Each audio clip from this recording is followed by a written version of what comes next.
Boa noite, pessoal! Sejam bem-vindos! Iniciando mais uma transmissão ao vivo. Hoje é segunda-feira, dia 18 de março. Estou um pouquinho rouco aqui, vamos ver se rola falar com vocês. Boa noite, Andréia, Denise, sejam bem-vindas. Olá! Iniciando mais essa transmissão aqui nessa segunda-feira, dia 18 de março. Falar sobre algumas temáticas aqui, elenquei um roteiro interessante, falar um pouquinho dos stories que eu fiz ao longo desses últimos dias. Maria, olá, boa noite. E além dos stories, vou falar também do que eu postei hoje no feed, que é uma sequência de stories que eu tinha postado anteriormente, que eu achei interessante deixar no feed, né, das notícias. E também vou responder algumas perguntas aqui que me fizeram ao longo dos últimos dias, através do direct. Oi, Ângela, Fátima, Sushi, olá, Sushi distinto, tá bom? Sejam bem-vindos. Pati, né?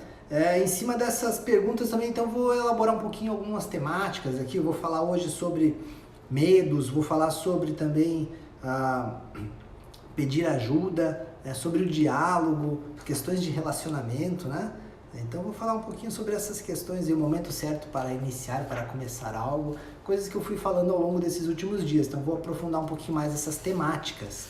Então sejam bem-vindos, sejam bem-vindas, aproveitem para interagir, para fazer perguntas caso queiram e tenham vontade também. À medida em que for possível eu vou respondendo, e como eu vou fazer hoje também, que ao longo da última live foram me fazendo algumas perguntas que eu não consegui me atentar e responder no ato. Então resgatei ali e hoje eu vou falar um pouquinho dessas questões aqui também. Pessoal, fiz um stories hoje falando sobre a questão do medo, dos medos e das inseguranças. Quem nunca sentiu medo? Quem nunca esteve inseguro com relação a alguma coisa? Provavelmente você já deva ter sentido isso em algum momento ou está até mesmo sentindo isso agora. Para lidar um pouco mais com esse tipo de sentimento, que não é tão simples, ele é complexo, eu vou deixar aqui uma dica, que eu coloquei no Stories, mas eu vou falar um pouquinho mais elaboradamente aqui. Que assim, em geral, o medo, ele é um processo que faz parte de um elemento imaginativo, está no nosso imaginário. A nossa capacidade de imaginar, nossa capacidade criativa de fantasiar, que ela a partir daí que surgem as ideias e a gente desenvolve pensamentos, né? O medo, ele também tem um pouco dessa característica da fantasia e da imaginação, que tanto pode ir para um lado positivo quanto negativo.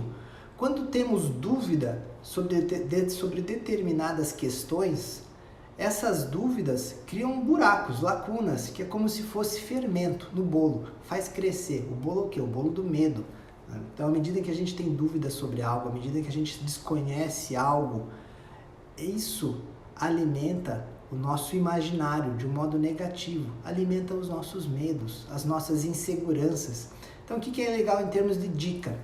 À medida em que você se perceba um pouco inseguro, temeroso com algo, com receio, com medo, pare para se questionar o que será que você está desconhecendo sobre essa temática que teme ou que está inseguro. O que será que você está, de certa forma, ainda não sabendo?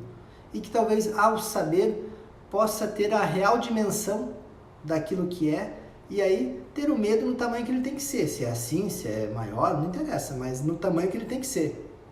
Sem que ele cresça fora de controle. Então, à medida em que a gente tem o desconhecimento sobre algo, à medida em que a gente não sabe das coisas que estão no entorno daquilo que a gente está mais inseguro, naturalmente esse não saber vai alimentar, fermento, né? Faz crescer esse bolo do medo. Então vale a pena lembrar disso. Então, sentiu medo, está inseguro, questione-se, faça uma pergunta interna. O que eu ainda não sei sobre esse assunto? O que será que eu tenho de dúvidas sobre isso? Isso pode ajudar muito, ajuda demais, porque o medo é fruto de uma imaginação, não só, mas muito, ele é fruto de uma imaginação que se alimenta da dúvida. Então, é um ponto para a gente pensar aí, tá? Fica isso em termos de dica. Foi um dos stories que eu coloquei hoje, né? Eu ia falar um pouquinho também do que eu coloquei ao longo dos últimos dias, né? Ontem, no domingo, eu coloquei também não, eu nem coloquei, mas foi uma experiência interessante. Eu coloquei que eu estava lá no consultório, né? No consultório não, estava lá em casa e que eu estava sozinho, que eu pude ficar um pouquinho sozinho para trabalhar um pouquinho. E um ponto que é interessante compartilhar aqui, como é que isso ocorreu? Eu queria compartilhar com vocês. É um dia que eu estava um pouco incomodado, estava meio, né, com vontade de colocar algumas ideias em prática ali e eu percebi que eu não tinha comunicado isso claramente para minha esposa, para a Andréia, né? Então, num certo momento da manhã, eu puxei ela e falei, Ideia, você está sabendo do que está passando em termos dos meus pensamentos? Você está acompanhando quais são as minhas preocupações? Eu mesmo falei, né? Eu acho que ainda não te comuniquei adequadamente. Né? Ela falou, eu sei mais ou menos que você está nesse momento. Eu falei, então tá, deixa eu te falar o que eu estou precisando hoje. Eu estou precisando produzir alguns materiais, estou precisando elaborar algumas ideias. Preciso da tua ajuda, né? Em relação às crianças, da tua ajuda em relação a me deixar com tempo disponível para focar nisso. Eu me dei o direito de comunicar isso. Uma coisa simples, mas que naquele momento não tinha me flagrado. Foi super útil, eu tive a parceria dela, ela pegou as crianças, foi passear um pouquinho e eu pude me concentrar um pouco mais nos elementos de trabalho. Então isso é essencial, essa questão da comunicação, né? O pedido de ajuda é extremamente importante que a gente se permita solicitar, pedir ajuda, auxílio a quem está ao nosso lado. Quem está ao nosso lado não tem o dever de nos adivinhar. É muito bom quando isso ocorre, quando quando a pessoa que está ao nosso lado nos adivinha, né? Então, mas isso tem que ser o mínimo dos momentos da relação, quando a gente pode exercitar sim a fala, a comunicação, quando a gente pode exercitar o pedido de auxílio, quem está ao nosso lado, quem é parceiro, parceira, torce pela gente e com certeza quer auxiliar. Claro que tem que ser uma via de mão dupla, né? De troca. Porém, se a gente não comunica, como é que o outro vai ter capacidade de adivinhar e, consequentemente, de auxiliar de fato? Então, eu estava me frustrando ao longo da manhã e parei para pensar, não, pera lá, eu nem pedi ajuda, como assim? Então, foi bem válido, uma estratégia interessante, aconteceu comigo, eu achei interessante compartilhar aqui com vocês, tentem praticar isso também, tá? E no sábado, no dia anterior, foi legal que eu coloquei duas postagens, dois stories, né? Mais no final, na metade da tarde em diante, que eu consegui negociar com a família lá pra gente poder fazer um passeio na praia, fazer uma mini trilha lá, né, na praia da Daniela, aqui em Florianópolis, que foi bem legal. Adoro ir pra praia, adoro fazer trilha, essa conexão com a natureza é muito boa. E um desafio que foi ali foi de negociar com as crianças, né? Falar, e aí, vamos pra praia? Não tô muito afim, tô cansada, não sei o que. Dei um tempinho, a gente conversou de novo, até que deu para negociar, todo mundo quis ir e aproveitaram bastante, né? Não só eu, mas a todos nós aproveitamos. Foi bem legal. Então também exige conversa, diálogo, exige fala. Então a gente fala uma vez, faz o convite, à medida em que a gente não consegue negociar, tudo bem, dá um tempinho, tenta de novo, persistência, né? A Lisa falando, né? Oi, Lisa, algumas pessoas têm dificuldade de pedir ajuda e outras de entender que você precisa de ajuda, exatamente. Mas o primeiro passo é, sim, comunicar, pedir, solicitar. Se isso não é feito, né, não tem possibilidade seguinte, né, de resolução. Então, rolou isso no sábado também. E aí eu coloquei também no sábado pela manhã, que eu fui fazer uma caminhada, e aí eu coloquei algumas reflexões assim, e aí, qual que é o momento certo para começar? Você já parou para pensar nisso? Como é que você sabe qual a melhor hora para iniciar algo? Não tem regra. Cada um tem um jeitinho de iniciar algo. Cada um tem um jeitinho de entender a si mesmo e perceber, opa, tá na hora de agir, tá na hora de me movimentar. O melhor modo de identificar isso é de entender também que a melhor hora para começar é agora. Agora é a melhor hora. Mas vou começar agora, Vitor, são 22 horas e 30 minutos, 31. O que eu posso começar agora? Pode ser que eu não consiga iniciar plenamente o que eu quero executar, mas eu posso dar início sim. De repente algo que eu quero, uma ideia em termos de um projeto de trabalho, é uma questão de atividade física,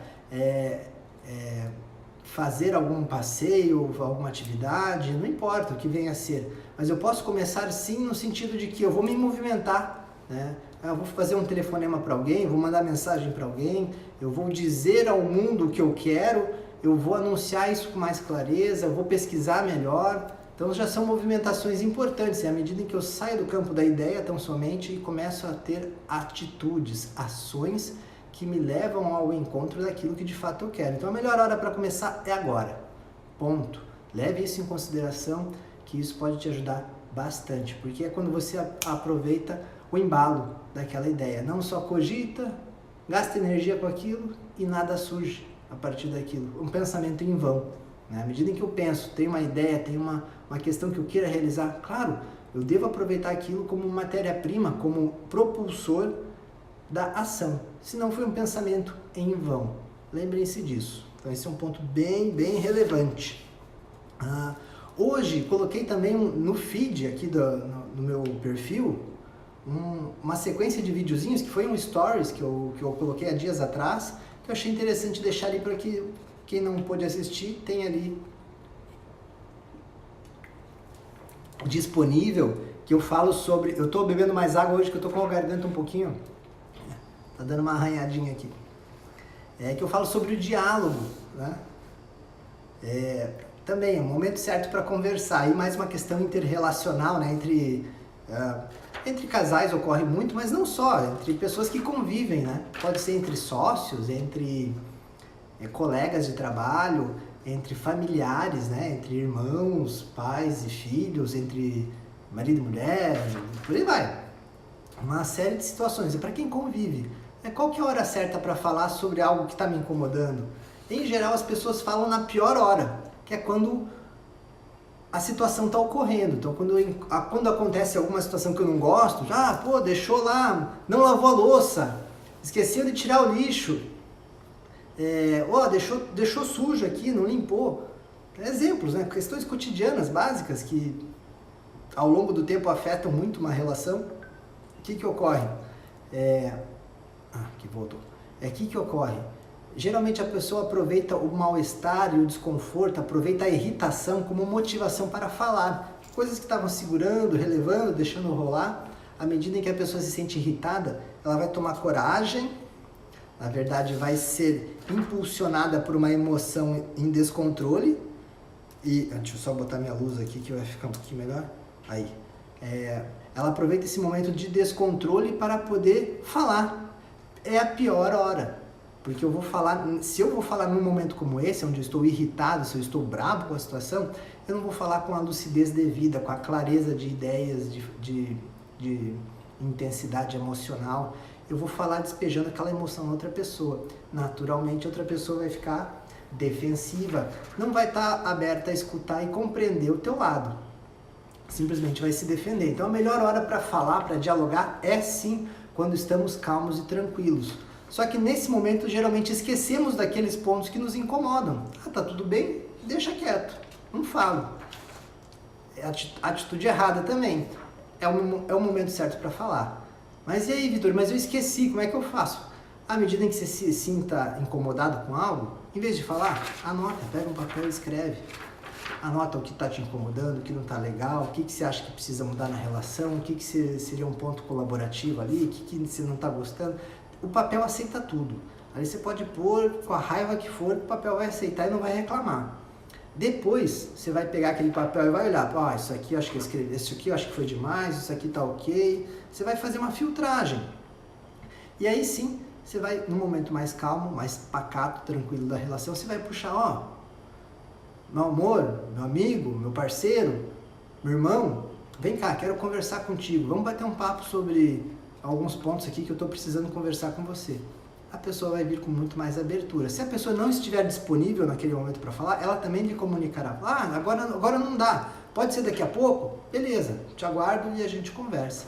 Pronto, combinar uma reunião, um encontro para falar sobre as questões da relação. Esse é um jeito legal de dialogar. Fica aqui a dica, tá? Outra coisa que é importante, já vou anunciando desde já. Eu até sexta-feira passada eu estava fazendo as lives nas segundas, quartas e sextas-feiras. tomei uma decisão, que na verdade eu já estou amadurecendo há mais tempo. As lives agora passarão a ser diárias, todos os dias, de segunda a sexta-feira. Sábado e domingo vou descansar, vou estar postando de outras formas aqui, mas todos os dias da semana, de segunda a sexta-feira, estarei fazendo aqui transmissões ao vivo para conversar com vocês, transmitir algumas informações sobre a questão do poder criativo, do poder das emoções, do comportamento humano, de questões de relacionamento, essa vida intrapsíquica e interrelacional da qual estamos o tempo todo em contato. Então, já vou anunciando aí, as lives serão agora diárias, tá? Tá tendo boa repercussão, o pessoal tem dado bom estímulo, então seguirei. Vou falar um pouquinho também das perguntas que me foram feitas ao longo desses dias, tá? Perguntas, vamos lá, primeira pergunta aqui. Vitor, como conviver num relacionamento onde não se é correspondido, mas a gente não consegue se desvencilhar? Deu para entender? Como conviver num relacionamento onde não se é correspondido? Não convive, né? Então, estar numa relação onde você não é correspondido naquilo que você transmite é um desequilíbrio, não dá para conviver. É claro que toda relação geralmente tem uma história. Então, se já está numa relação, é porque em algum momento houve algum nível de correspondência. De algum modo, eu me alimentei daquilo afetivamente. Pode ser que nesse momento, essa correspondência esteja sendo muito insuficiente. E aí já não me atende mais em termos de demanda. Não é tão simples assim, do tipo, se não me atende, então tchau, fui. Não é bem assim, mas em geral, se é uma relação que tem um contexto histórico já relevante, no mínimo, vale a pena sim você puxar tua parceira e falar, bate no ombro, né? Vem cá. Não tá legal? Desse jeito não quero mais?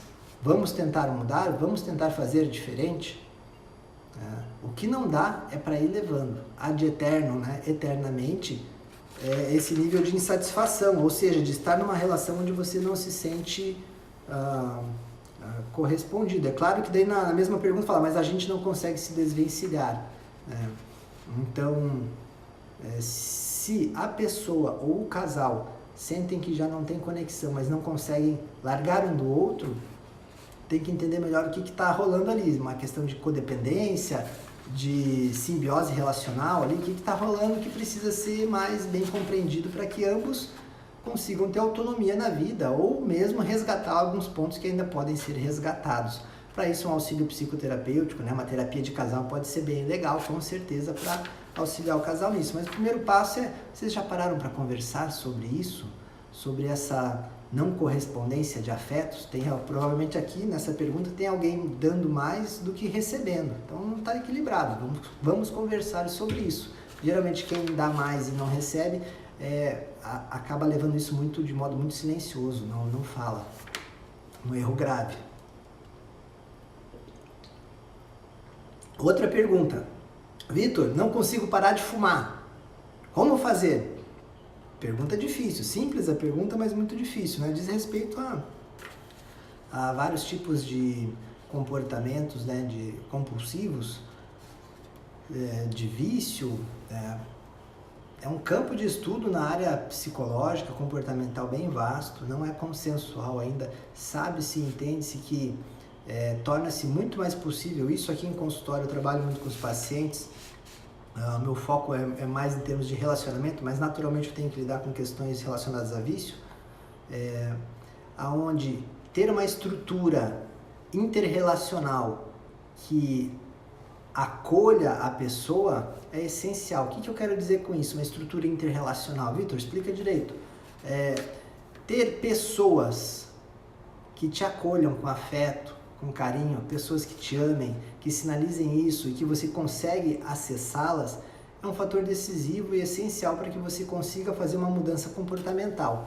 Em geral, quem está com um hábito, um vício que quer abandonar, muito provavelmente essa pessoa também está tendo convívio com pessoas que influenciam ela mais por essa via. Não quer dizer que são pessoas más, não é isso, mas que tem um comportamento que não encaixa com aquilo que você quer exercer dali para frente, assim, que vão te puxar um pouquinho mais para um hábito não saudável naquilo que você gostaria de ser saudável, né?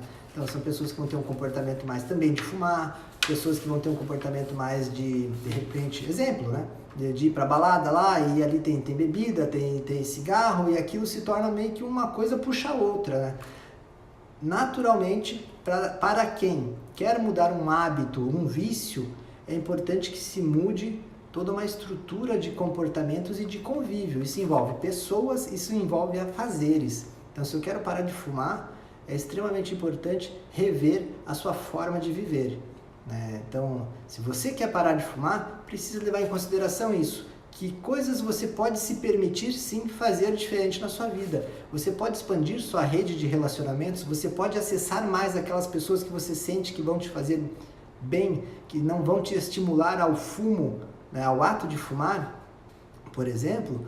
Nesse quesito você pode fazer escolhas, né, de ambientes e de pessoas que podem te incentivar mais a não fumar. Então, uma pequena amostra do que é possível da gente fazer ou de pensar em termos de estratégia, mas com certeza não é algo simples não. Requer sim apoio psicológico, uma terapia, é muito bem-vinda, mas é importante que desde já se olhe tanto para as questões assim das pessoas que estão ao teu redor e do contexto de vida, o que você faz, o quanto que esse comportamento naturalmente vai te levando para o hábito de fumar. Então, se você insere outros hábitos, outros comportamentos, um exemplo, atividades físicas, esportivas, não combinam nada com cigarro, né? Tem gente que faz esporte e fuma, ok? Mas, em geral, quem fuma não vai ter um condicionamento físico respiratório, cardiorrespiratório adequado. Então, se você, por exemplo, geralmente quem fuma vai ser muito mais sedentário, isso acaba sendo estatisticamente mais associado. Então, por exemplo, provavelmente eu fumo e não faço um exercício. Então deixa eu tentar inserir um exercício na minha vida, uma atividade física, para que isso também seja um novo comportamento que seja contrário àquele que eu quero, justamente aquele que eu quero parar também. Então, são formas de lidar com isso, estratégias, né? Outra pergunta. Vitor, estou pensando em pedir aumento para o meu patrão. Preciso saber o momento certo para me sentar e conversar sobre o assunto. Como é que eu faço? Essa pergunta é boa, né? Quem não quer um aumento, né? As pessoas às vezes se sentem inseguras em sinalizar à chefia, por exemplo, né, a quem comanda, o quanto que estão insatisfeitas ou não estão gostando do momento, ou sentem que merecem mais, né, mas não se sentem muito autorizadas a falar isso por vários motivos. São medos, né, inseguranças. De novo, cai lá naquilo que eu falei no início da live, na transmissão de hoje. O quanto que certos medos e inseguranças vêm pelo não saber. Então, o que será que eu desconheço ou não sei tanto do jeito do meu chefe? O que será que eu desconheço ou não sei sobre o momento da empresa? Né? Para saber o momento certo, né? Então, são questões de falta de conhecimento, muito provavelmente, que se você procura conhecer mais, você pode achar ou sentir com mais clareza qual é o momento para falar, né? Para dizer. Não é só isso, mas influencia bastante. Então, se você sim busca um aumento ou quer um aumento, explore melhor as informações que dizem respeito à empresa, à chefia que ali está, o quanto que você sabe de cada um, do contexto que está acontecendo. Geralmente tem certas metodologias de chefia, não concordo muito, mas são métodos que às vezes colocam sempre assim, pô, tá tudo ruim, não tá legal, tá tudo péssimo. Então a chefia sempre vai trazendo um clima um pouco pessimista que não dá espaço, não dá base para que os funcionários venham e falem, tô querendo um aumento, tô precisando negociar minha faixa salarial, né? Tá sempre ruim, então nunca vou falar. A pessoa se sente um pouco inibida de negociar. Então, quem quer, deu um pigarro. Quem quer negociar, é bom que possa sim explorar as informações para saber qual é de fato a realidade com a qual pode contar e a partir daí achar elementos de negociação, de argumentação com essa chefia. A Rose respondeu lá, bem isso mesmo, mas eu prefiro escutar bem depois de responder. É isso aí, tá bom? São formas, né? Quem escuta está mais atento ao que acontece, mas em algum momento a gente tem que falar também, né? Então, ter a coragem para falar indica o saber do contexto no qual se está, né? Se está vivendo. Então é uma dica um pouco em relação a essa questão salarial. Não é tão simples assim, mas é uma dica, não é o todo da questão. Última pergunta lá. Vitor, por que todo término que vem do outro... vou ler de novo. Por que todo término que vem do outro e não de si mesmo causa uma angústia tremenda? Está falando de término de relacionamento. Por que quando o outro termina comigo, vem uma angústia tremenda? Eu sofro, né? É o sofrimento do abandono, né? Quando me vejo abandonado ou abandonada, né? Não querido mais pelo outro, né? Me sinto então angustiado, me sinto então aflito. Então isso é Vai cair meu papel. Isso vai ser um ponto bem severo em termos de sofrimento, né? Por que acontece isso? Porque temos um desejo de sempre sermos aceitos. Isso é um desejo meio que inato, né? Ninguém vai para ser rejeitado. Todos nós vamos ao encontro de alguém, todos nós nos relacionamos com a ideia, com a expectativa e a intenção de sermos em algum nível aceitos.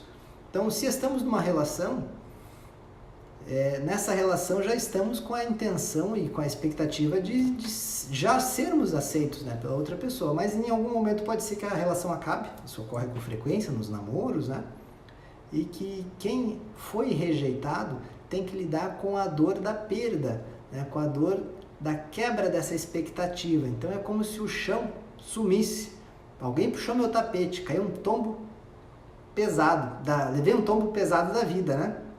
Então, em cima disso, há muito sofrimento, sim, né? Então, tem essa questão. Geralmente, o sofrimento vem porque é uma frustração das expectativas que temos de aceitação. Isso ocorre com frequência.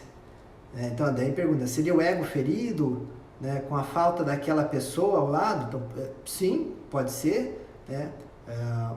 Ou seria porque o foco em sentir bem era estar com aquela pessoa também? Então, às vezes eu me planejo na minha vida, às vezes eu tenho todo um plano de vida pessoal, entre aspas, um plano de vida que na verdade é focado na vida da outra pessoa, justamente aquela pessoa que me deu um pé na bunda, me mandou embora. Opa, crise existencial, sofrerei enormemente porque todo o meu projeto existencial estava pautado numa relação.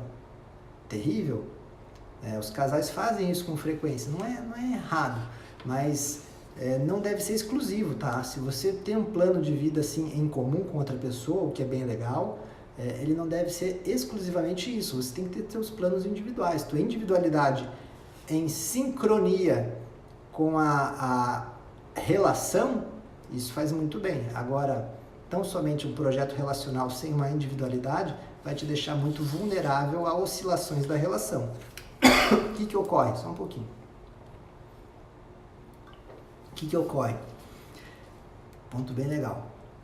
Sim, à medida em que eu só tenho uma relação, um foco interrelacional de projeto de vida, que eu só me planeje sempre a partir do outro, eu fico extremamente vulnerável a oscilações do tipo, brigamos, a pessoa, ela ou ele, né, não me deu bola, hoje me ignorou, meu dia foi péssimo, ficou terrível, né? Então as pessoas sofrem muito e têm dificuldade de levar a sua vida à medida em que o outro não está bem com você. Então, se isso ocorre, reveja um pouco o quanto que você está dando atenção para os teus projetos individuais também. Isso de modo algum é desconsiderar o outro, mas é sim privilegiar a si mesmo no contexto da relação também, tá? A Rose relatou lá, a vida continua, não fique assim, levanta a cabeça, logo passa e vem um novo amor. Com certeza, os amores não são exclusivos, né? Podemos sim nos permitir ter novas experiências amorosas, sempre. E é isso, gente. Live realizada. Obrigado pela participação e atenção de todos e todas. Lembrando, agora as lives serão diárias, todo dia. Amanhã tem, então, 22 horas e 22 minutos. Nos vemos amanhã. Beijo grande, fiquem bem e até breve. Tchau, tchau!